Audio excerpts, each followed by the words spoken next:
सोलापुरात भाजपचा झेंडा उलटा फडकला। लोकसभा निवडणुकीत देशांमध्ये भाजपला जनतेने बॅकफूटवर टाकलंय। स्वबळावर 400 पारची भाषा करणाऱ्या नरेंद्र मोदी यांची यावेळी चांगलीच अडचण झाली। सोलापूर आणि माढा लोकसभा मतदारसंघात भारतीय जनता पार्टीला दोन्हीकडे पराभवाचा सामना करावा लागलाय।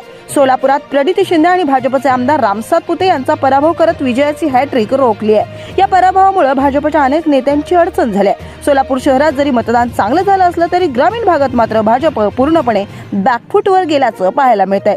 निवडणुकांमध्ये उमेदवाराचा पराभव झाला की पराभवाची नैतिकता स्वीकारून अनेक पदाधिकारी आपले राजीनामे देतात। त्या पराभवाचं चिंतन केलं जातं, परंतु सोलापुरात जय साळुंखे वगळता कोणीही राजीनामा दिला नाही। तसेच पराभवाचं चिंतन झालं नाही, पण देशात एनडीए बहुमतात असल्यानं जल्लोष करण्यात आला। जल्लोष करताना मात्र भाजपच्या कार्यकर्त्यांकडून पक्षाचा उलटा झेंडा फडकवण्यात आल्याचं पाहायला मिळतंय। Bureau report, Jansabut Marathi news, Ajmer Shaikh, Solapur.